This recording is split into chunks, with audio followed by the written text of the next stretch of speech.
You are standing barefoot in a stone courtyard in Sparta. Above you, the city is quiet, too quiet. 3 days ago, your home burned. Your children are already dead. The march is over. The shouting stopped hours ago. Now comes something worse. 31 women stand beside you in perfect rows, not chained, not guarded closely, counted. A man approaches from the far end of the courtyard. He does not introduce himself. He doesn't need to. His crimson cloak announces his authority. When he speaks, his voice is dry, stripped bare, his Greek sharp enough to cut words down to bone. You are no longer Athenians, he says. You are no longer wives.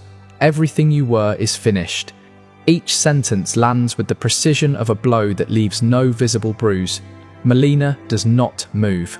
She has already learned that movement attracts attention, and in Sparta, attention is never a gift. They now belong to the state, not as common slaves. Slaves serve with their hands. They will serve differently. He speaks of distribution, of the city's needs, of functions. The words are administrative, almost neutral, as if he were discussing the movement of resources, not the erasure of lives. And in that moment, Melina understands something essential. The true horror is not immediate violence. It is the system that replaces it.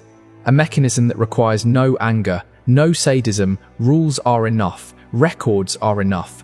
Decisions made far from the faces of those who suffer them are enough. Sparta does not scream. Sparta classifies. The man turns and walks away without waiting for acknowledgement. The silence thickens. The Spartan women step forward and begin separating the group with calm efficiency. Melina feels herself crossing an invisible threshold, not into chaos, but into something far worse. A machine that already knows what to do with her. No voices are raised. They don't need to be.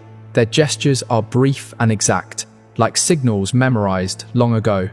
The women are divided into equal groups, 8 in each, and led toward different buildings lining the courtyard.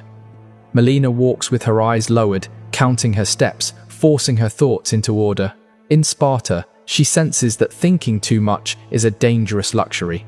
The building they lead her into is austere, built of bare stone with no ornament, no symbol. Inside, the air is cool. It smells faintly of clean water. There are no chains, no screams. That absence unsettles her more than either would have. A woman waits beside a stone table and a vessel. Her face shows neither curiosity nor rejection, only function. When she speaks, her tone is neither kind nor hostile. It is the voice of someone who has repeated the same task too many times to retain emotion. Melina understands without being told. She must comply before being asked. She has already seen how this place works. Here, resistance does not halt the process. It only slows it and makes it more uncomfortable. She answers each question in a steady voice, as if every response buys a few seconds of calm. The woman marks symbols onto a wax tablet. She does not explain their meaning. She does not need to. In Sparta, knowledge belongs to those who govern, not to those who are governed. When it is finished, Melina is led to a shared room. Other women sit in silence. Some stare at the floor. Others study the walls, as if searching for cracks that do not exist. No one speaks. Silence becomes a shared language, a form of protection. That night, food and water are brought. Enough. Carefully measured. Melina notices the precision and understands something more about the system enclosing her. This is not careless cruelty. It is selective care. What is useful is preserved. Everything else is expendable. Sparta does not waste resources, and now she is one of them. As she lies awake on the hard bed, memories intrude uninvited. The smell of smoke clinging to her hair, ash still on her tongue as if the fire followed her. 72 hours ago, she was the wife of Hippocrates, the Athenian strategist at Diala, mistress of an orderly household, mother of 2 children who now exist only as an unbearable absence. That life feels distant, as if it belonged to someone else. Here, her name barely matters. What matters is what she represents, what she can offer, what she can produce. She remembers the stories Athens told about Sparta, exaggerations meant to explain their enemy's strangeness. stories that no longer seem exaggerated. Not because everything here is brutal, but because everything is inevitable. Every step was decided before she ever took it. In that silent space, Melina realizes she has entered a city that does not improvise destinies. At dawn, Melina wakes before anyone calls for her. She hasn't truly slept. Her body remained tense, alert, as if it learned in a single night that complete rest is a risk. Light enters through a narrow opening high in the wall. It offers no view of the outside. Sparta offers no views, only functions. The women are led out again, one by one, into rooms identical to the night before. In Melina's room, there is a stone table, a vessel of clear water, a low bench. The older woman returns, this time accompanied by a younger one. There is no hurry. There is no pause.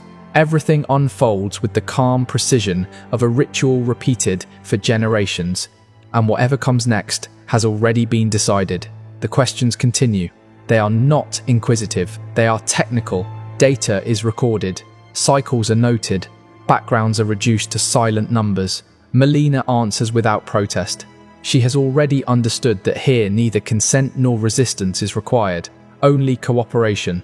When the wax tablet fills with markings once more, Melina senses that something final has occurred, even though she cannot yet name it. She has not been judged. She has not been condemned. She has been classified. As she is led from the room, she hears muffled sounds drifting from behind other doors. No words, only restrained emotion. Sparta does not require shouts to impose its will. Control is exercised through anticipation.